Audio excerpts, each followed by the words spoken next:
Ok. Ah pardon. En fait, il faut que j'y aille, quoi.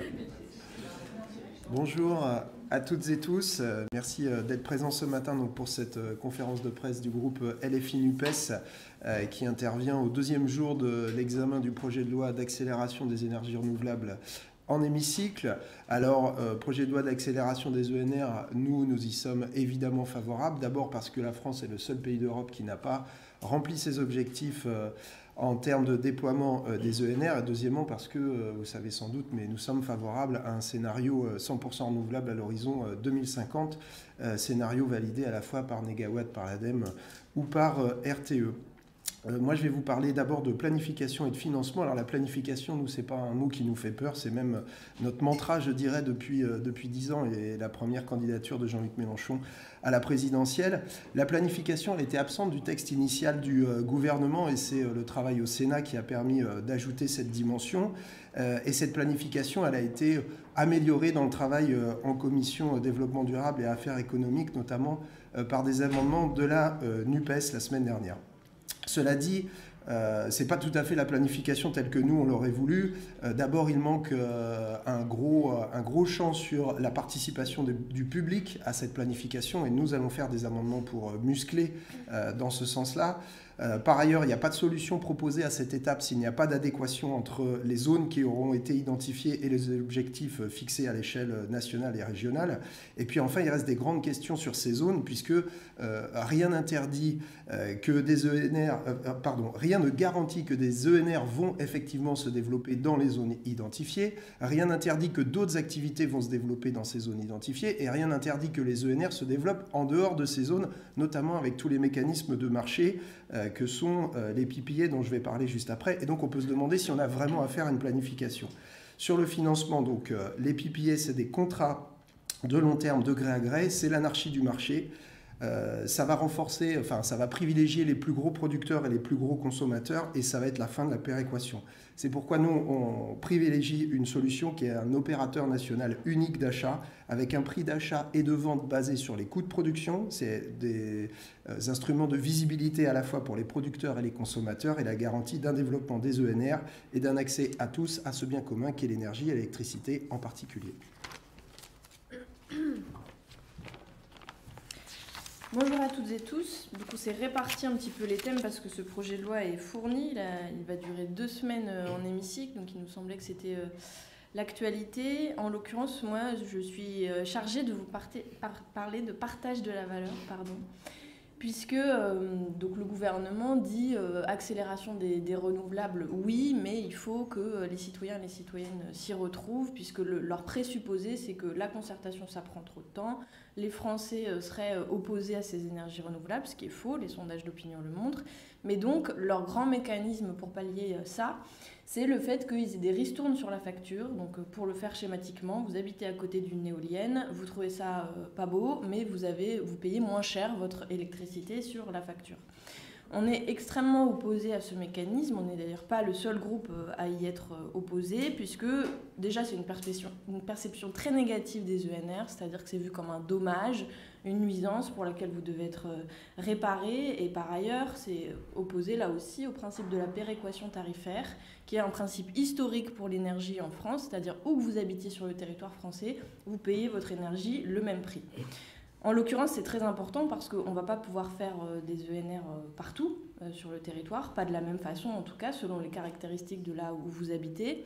Et puis en plus, si jamais c'était vraiment une nouvelle philosophie des macronistes, pourquoi ne pas le faire pour le nucléaire? Donc les riverains des installations nucléaires paieraient eux aussi moins cher sur leur facture. Donc c'est absolument absurde.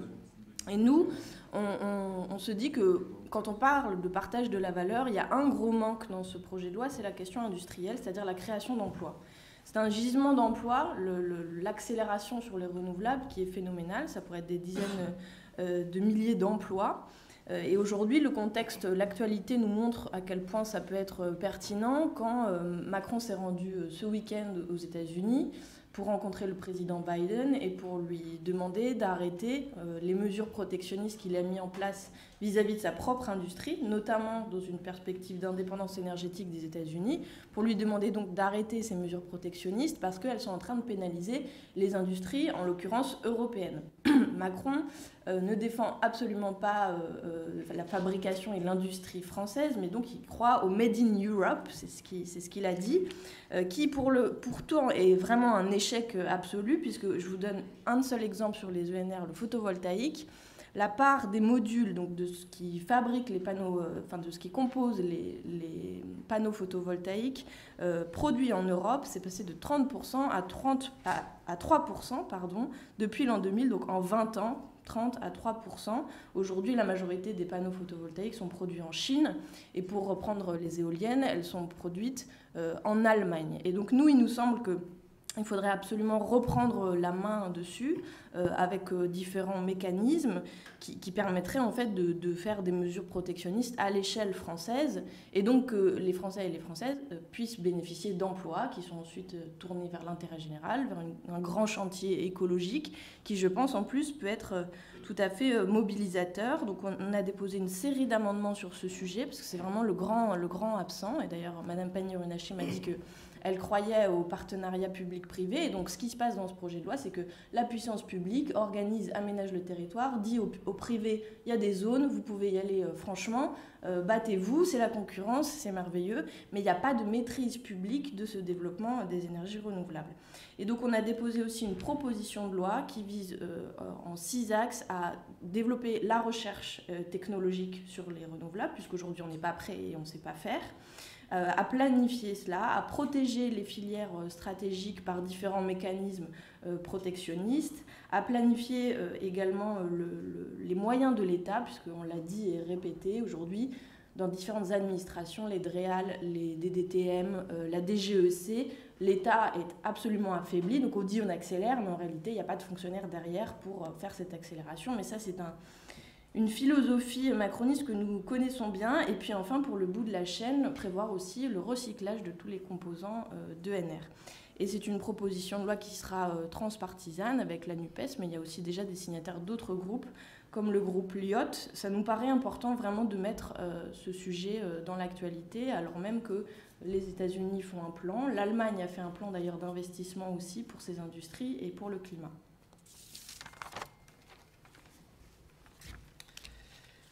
Effectivement, comme l'ont dit Maxime Lenné et Clémence Guettet, ce projet de loi, il agit un peu comme un révélateur des impasses du macronisme en matière de politique énergétique. On en a eu déjà un premier exemple hier soir, où alors qu'on commençait l'examen du texte et que différents groupes voulaient préciser quels étaient les objectifs qui étaient poursuivis, la part de telle énergie, la part de telle autre, la réponse gouvernementale, c'était c'est pas le texte, ce texte n'est pas là pour ça, on en discutera dans 6 mois ou dans 1 an dans la programmation pluriannuelle de l'énergie. On est donc en train de discuter d'un texte d'accélération des énergies renouvelables alors qu'on ne sait pas quel est le niveau qu'on veut atteindre. Si c'est pour atteindre seulement les 23% qu'on n'a pas atteint, l'accélération n'est pas de même nature que si c'est pour viser 100% d'énergie renouvelable comme on le propose. Donc il y a là une première impasse où on n'a pas de vision claire sur les objectifs énergétiques qui sont poursuivis. La deuxième impasse, ça a été dit évidemment, c'est l'impasse du marché et la liberté donnée à travers les contrats de gré à gré, les PPA, mais aussi à travers toutes sortes de mécanismes où en gros c'est la main invisible du marché est censée produire les énergies renouvelables qu'elle n'a pas été capable de produire depuis 20 ans. La troisième impasse, c'est le refus d'affronter les règles européennes. Puisque si nous discutons de ce texte, c'est pourtant précisément parce que le gouvernement Macron désobéit à l'Union européenne, mais il le fait en ne respectant pas les objectifs de renouvelables. Donc, nous, on voit que la désobéissance, c'est possible, puisqu'ils le font. 2, ils le font au mauvais endroit, au mauvais moment. Et au contraire, il faudrait dire à l'Union européenne, nous, on va atteindre ces objectifs, mais pour cela, on a besoin de désobéir sur la mise en concurrence des barrages hydroélectriques, sur le démantèlement d'EDF, sur les seuils d'investissement public dont on a besoin pour atteindre tout cela, ou par exemple sur la défense du tarif réglementé de l'électricité. Tous ces éléments-là qui sont absents de ce texte, on parle de partage de valeur, mais on ne peut pas parler du capital de la première entreprise publique, de la première énergie renouvelable en France qu'est l'hydroélectricité et les barrages. Et sur la tarification, là on va voir ce qu'il en est en séance, mais en commission, notre proposition pour revenir à un tarif réglementé, au moins dans les communes qui ont des ENR, avait été déclarée irrecevable. Donc il faut rompre avec cette logique, et si on ne rompt pas avec cette logique, on ne développera pas les renouvelables. On a dit, et il y a un slogan qui dit que l'écologie sans lutte des classes, c'est du jardinage. On peut dire que la planification sans les moyens publics, sans les moyens d'État, c'est du coloriage. Et nous croyons que l'Assemblée nationale n'est pas là pour faire du coloriage, mais elle est là pour faire la politique publique énergétique du pays, et ça passe par des moyens publics. Un des exemples et un des débats qui viennent illustrer tout ce qu'on a dit, notamment ce que disait Clémence sur les filières, c'est la question de l'éolien en mer. Le président de la République a découvert, au début de cette année à Belfort, que la France pouvait faire de l'éolien en mer. Il en avait quasiment jamais parlé avant, il s'est réveillé bien tard, sans doute parce que Jean-Luc Mélenchon avait fait un magnifique meeting à Nantes sur le sujet, quelques semaines avant. Il nous dit qu'il veut 40 gigawatts d'éolien en mer en 2050. Certains scénarios, ça a été rappelé hier par Maxime, vont au-delà. Mais même 40 gigawatts, c'est l'objectif que les Anglais se donnent pour 2030. Les Allemands ont des scénarios à 2050 où ils sont à 70 gigawatts. Et pour faire tout cela, nous avons besoin d'une planification sérieuse, efficace, qui permette de dire quelles sont les zones, comment on va faire les appels d'offres. Nous avons besoin de concertation, et le député de Saint-Nazaire que je suis ne peut que saluer le travail qui a été fait en termes de concertation sur ce projet-là, et c'est un modèle qui doit être suivi.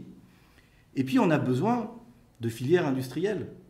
On a besoin que chaque année on sache combien de sous-stations électriques il faut produire, par exemple au chantier de Saint-Nazaire, combien de postes de raccordement il faut mettre en place, combien d'investissements dans les ports il faut faire pour faire demain de l'éolien flottant. Mais cette planification à l'horizon 2050, elle ne doit pas se traduire par un moratoire sur les années qui viennent ou sur une interdiction. Parce que si on prend les propositions qui sont faites, et je termine par là, d'interdiction quand on est à moins de 20 km des côtes, ça ne veut pas dire qu'on fera du flottant. Ça veut juste dire que pendant 10 ans, on ne fera plus d'éolien en mer. Or, la France a seulement inauguré son premier parc et on a besoin d'accélérer très rapidement sur cette question-là parce que l'éolien en mer est l'une des énergies renouvelables les plus sûres, les plus stables, les plus continues, celles qui permettent d'avoir les installations les plus puissantes. Et pour nous, c'est donc un élément très important pour la stabilité du réseau et la capacité de la France à produire une énergie décarbonée réelle, c'est-à-dire y compris qui ne repose pas in fine sur le nucléaire. Bien, je vais poursuivre donc ce que disaient mes collègues Mathias Tavel, Maxime Lenné et Clémence Guettet. Je voudrais revenir sur cette loi d'accélération des énergies renouvelables et son titre, parce qu'effectivement, ça pourrait paraître une loi vertueuse qui accélère effectivement les énergies renouvelables, ce qui n'est aujourd'hui sans doute pas le cas, parce que déjà, il n'y a pas, ça a été dit, d'objectifs chiffrés, mais même hier soir, vous savez, il y avait un amendement qui avait été similaire déposé par plusieurs groupes parlementaires qui permettait de rendre contraignants les objectifs qui seraient fixés dans la future loi énergie-climat. Bon, déjà, vous voyez qu'on fait les choses à l'envers, c'est-à-dire qu'on a cette loi énergie renouvelable avant la loi énergie-climat qui fixe les objectifs. Mais en plus, nous, on disait, voilà, il faut au moins rendre contraignants les futurs objectifs fixés. Cet amendement, à quelques voix près, il n'est pas passé, évidemment, avec la minorité présidentielle qui s'est opposée à cet amendement et qui dévoile véritablement ce texte-là et le fait que ça n'est pas en réalité une loi vertueuse qui a pour projet réellement d'accélérer les énergies renouvelables. En l'occurrence, je dirais même que cette loi, c'est l'exact opposé de la planification. Il n'y a pas de scénario, pas d'objectif chiffré, pas de scénario, ça a été dit, pas de budget public adossé, ça a été dit, et pas d'estimation, pas d'évaluation des conflits d'usage, alors qu'ils sont potentiellement énormes, entre les différentes productions d'énergie renouvelable. Et ça a été dit, en fait, il y a un mot qui est central dans cette loi, même s'il n'est pas dit à chaque article, c'est le mot marché. C'est-à-dire qu'en fait, cette loi, elle consiste en quoi? Elle consiste essentiellement à lever les contraintes du marché, à lever tout ce qui pourrait être un obstacle, une contrainte pour les entreprises, et magiquement, la main invisible du marché viendrait régler le problème de développement des énergies renouvelables. Et je vais vous donner un exemple concret aussi avec une production d'énergie qui va sans doute faire beaucoup débat dans l'hémicycle, celui de photovoltaïsme et de l'agrivoltaïsme. Alors, il faut savoir que dans la programmation, le plan de programmation énergétique, en réalité, il y a un objectif qui est fixé d'ici 2028 qui est à 40 gigawattheures. Okay, il faut savoir que ça, l'ADEME le dit, eh bien, on a largement les capacités d'atteindre cela par les surfaces artificialisées, par les toits, tout ce qui est déjà bâti ou artificialisé. Eh bien, déjà, il faut savoir que ça n'est absolument pas priorisé dans la loi. Et vous allez voir ce qui va plutôt être priorisé. Ça n'est pas priorisé dans la loi. La preuve, c'est qu'il y a deux articles qui ont sauté. Deux articles qui ont sauté. L'un qui permettait d'aller plus loin pour couvrir les toits des bâtiments publics de panneaux photovoltaïques. Et un autre qui a sauté, qui était le désamiantage, pour financer le désamiantage des toits des bâtiments agricoles. Ça a sauté. Par contre, ce qui n'a pas sauté, c'est quoi? Pour l'instant, c'est le photovoltaïque au sol et c'est l'agrivoltaïsme. Donc en fait, le choix est fait de ne pas accélérer sur les surfaces déjà artificialisées les panneaux photovoltaïques, mais par contre, d'aller grignoter, et sans doute massivement, je vais expliquer pourquoi, les surfaces naturelles et agricoles. D'abord, pas d'interdiction du photovoltaïque au sol, et notamment dans les zones agricoles, et ça, pour nous, c'est une véritable ligne rouge. Mais en plus, ce texte glorifie l'agrivoltaïsme. Alors, vous savez que l'agrivoltaïsme, c'est quoi? Ça serait l'idée que coexisterait une production agricole significative et une production énergétique significative sur une même parcelle. Alors évidemment, tout ça est poussé par les grandes entreprises et multinationales, les start-up de production d'énergie renouvelable. Ils disent pas de souci, on pourra faire les deux, et même ça va aider la production agricole. En fait, quand vous regardez aujourd'hui ce qui se passe, c'est que vous avez énormément d'exemples de serres ou de panneaux, ce qu'on appelle les ombrières sur pâturage, où il n'y a quasiment plus rien en dessous. En réalité, la production agricole est devenue un alibi, et c'est logique, puisque à 5 000 € l'hectare payé par les entreprises d'énergie aux propriétaires fonciers agricoles, eh ben, je peux vous dire que les quelques centaines d'hectares que vous récoltez par votre production d'ovins et de moutons en dessous des panneaux, eh ben, évidemment, ça passe à l'as. Pire que ça va pousser les propriétaires fonciers à dégager les fermiers auxquels ils louent les terres. Parce qu'évidemment, il vaut mieux, à la fin du bail, eh ben, dégager le fermier auquel vous louez vos terres, et puis remporter une énorme rente foncière grâce à l'agrivoltaïsme. Et alors, on a eu le comble en commission des affaires économiques, c'est que la minorité présidentielle nous a expliqué « Mais vous savez, grâce à cela, ça va créer de l'ombre pour les moutons. » Alors là, vraiment, je vous jure qu'on l'a entendu, mais plein de fois, et vous l'entendrez en hémicycle. Alors là, vraiment, les bras m'en tombent. Je veux dire, donc, aujourd'hui, on a les haies, les forêts, les bosquets qui reculent, les surfaces reculent massivement depuis des années, et on nous explique que les panneaux solaires vont remplacer les arbres. Que peut-être ils ont des feuilles qui vont tomber sur les sols et nourrir le sol. Que peut-être ils ont des branches sur lesquelles les oiseaux mettront leur nid dessus. Que peut-être ils vont héberger les ravageurs, les prédateurs des ravageurs des cultures. Vous voyez? Donc on marche complètement sur la tête et on nous balance des absurdités pour venir en réalité défendre ce que défendent les grands lobbies des start-up et des multinationales de l'énergie.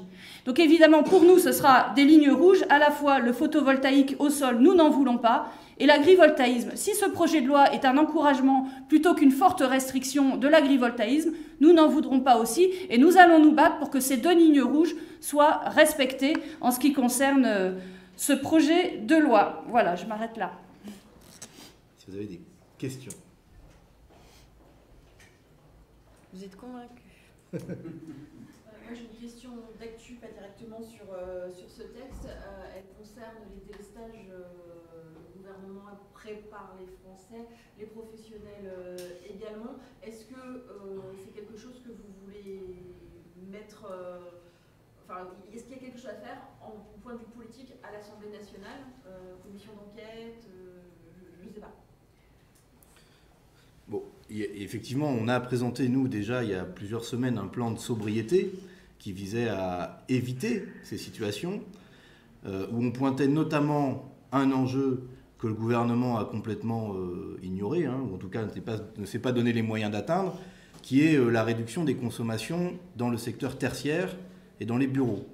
Et ce qu'on voit aujourd'hui, c'est un gouvernement qui va demander à des entreprises d'arrêter de produire, qui va demander à des personnes sous respirateur artificiel de déménager, si tant est qu'on les connaisse, avant de se rendre compte qu'on va couper le courant chez elles, qui va demander à des parents, du jour au lendemain, de devoir garder les enfants parce qu'il n'y aura pas d'école le matin, Parce que ce gouvernement, depuis des années, n'a pas fait le travail sur la sobriété, sur la rénovation énergétique des bâtiments, sur le développement des renouvelables, et 2, parce que dans la crise, il n'est pas capable de dire au secteur tertiaire « Non, ça suffit, vous devez vous aussi faire des efforts ». Bien sûr, éteindre les panneaux publicitaires lumineux, mais pas seulement, sur la manière de faire chauffer les bureaux avant que les personnels n'arrivent, parce que c'est un horaire qui, du coup, fait qu'on passe plus facilement la pointe de 8 heures, ou d'autres mesures de ce type. Très clairement, la responsabilité du gouvernement et de M. Macron dans les coupures et dans les délestages est totale. Les coupures, c'est Macron. Ils peuvent dire ce qu'ils veulent. S'ils avaient fait leur devoir en matière de développement des renouvelables depuis 6 ans, nous aurions aujourd'hui largement de quoi passer l'hiver sans coupure. Et ceux qui nous disent que c'est à cause de la fermeture de Fessenheim qu'on est dans cette difficulté devraient aussi réfléchir à la question. Parce que ce qui nous manque dans les renouvelables, ce n'est pas Fessenheim, c'est plusieurs fois Fessenheim. Donc la réponse et la situation, elle vient d'abord de l'incurie de l'inaction climatique et écologique du gouvernement et de l'impasse du tout nucléaire qui nous saute aux yeux. Mais nous n'en sommes pas surpris. Et pour ça aussi, il faut changer de logique. Juste une question technique. Là, j'ai pas compris l'histoire des 20 km sur l'éolien en mer. C'est assez complexe, apparemment. Alors, je réponds sur l'éolien en mer. Le monsieur éolien en mer.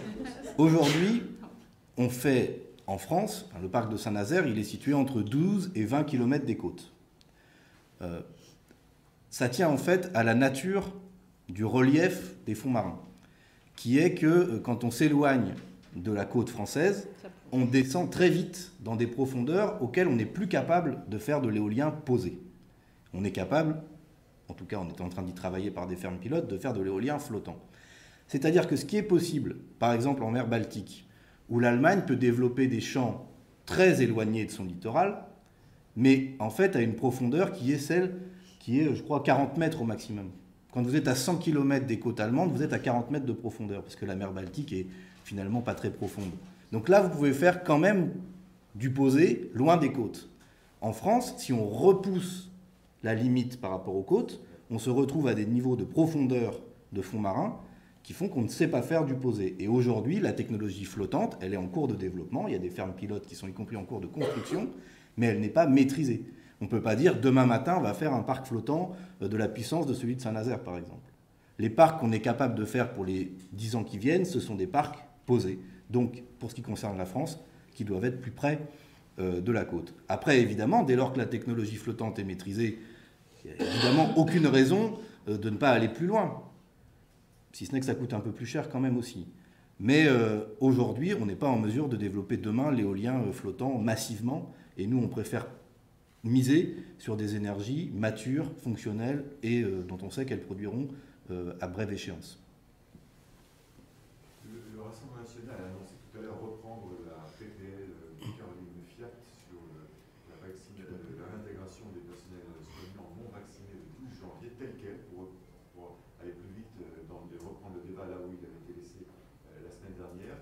Est-ce que vous y êtes favorable? Est-ce que vous avez été contacté par le groupe RN sur le sujet? Et est-ce que, bien sûr, vous participerez au débat? Est-ce que vous voterez cette PPL reprise par le RN? Alors, nous n'avons pas, ça n'a pas été fait évidemment en co-construction avec nous.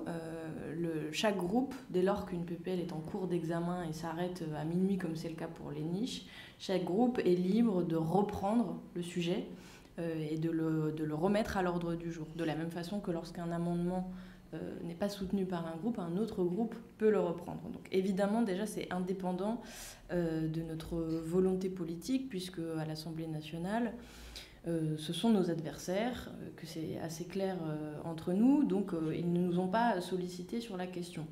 Nous devons en discuter très rapidement parce que Caroline Fiat elle-même n'a pas le choix que de dire c'est mon texte, je vais travailler avec des associations, je vais travailler avec des soignants et donc je m'oppose à ce qu'elle soit reprise par le Rassemblement national. Donc nous devons en discuter très rapidement pour voir ce qu'on fait. Nous pourrions retirer ce texte complètement des services de l'Assemblée nationale et faire comme s'il n'existait pas, le Rassemblement national ayant déjà indiqué son ambition de réécrire le texte quasiment à l'identique si jamais nous faisions ça. Donc de toute façon, a priori, ils ont l'intention que ce sujet soit discuté. Deux choses. Leur ordre du jour n'est pas encore déterminé. Donc je ne sais pas si... Ah, ça y est ? D'accord. Ah d'accord, il est en 4e. Donc a priori, ce sera in extremis. Ça me ramène à notre propre ordre du jour de niche parlementaire. Pourquoi ce texte n'a pas été examiné jusqu'au bout quand même, il faut le rappeler ? Parce que le gouvernement a fait de l'obstruction parlementaire toute la journée, y compris Yaël Braun-Pivet, la présidente de l'Assemblée nationale, a fait un gentil rappel, mais un rappel tout de même sur le fait que c'était pas correct, parce que généralement, en niche parlementaire, on se dit le groupe d'opposition a un jour par an, on fait pas d'obstruction, on amende, on s'oppose, on discute évidemment, mais on laisse aboutir les différents examens jusqu'à leur terme. Ça avait été le cas sur la proposition de loi sur le SMIC, portée par Alexis Corbière, que nous avons dû retirer, sur la proposition de loi sur la corrida, portée par Aymeric Caron, que nous avons dû retirer. Le problème des niches étant ce couperet infernal qui fait que même s'il y a de l'intérêt parlementaire, même si les discussions, je ne sais pas, modifient le texte, rendent l'examen intéressant, de fait, à minuit, ça s'arrête et c'est vraiment au revoir, bonsoir, c'est terminé, quoi.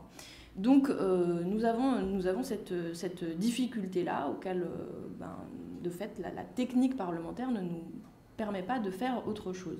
Ce que je veux dire juste, c'est que le sujet de la réintégration avec un protocole sanitaire renforcé, je veux le dire, ça a été travaillé vraiment sérieusement, des soignants donc, et des personnels de manière plus générale qui avaient été exclus pendant la crise sanitaire, est un sujet parlementaire qui a notamment beaucoup touché et mobilisé les députés ultramarins à la fin de notre niche parlementaire à nous.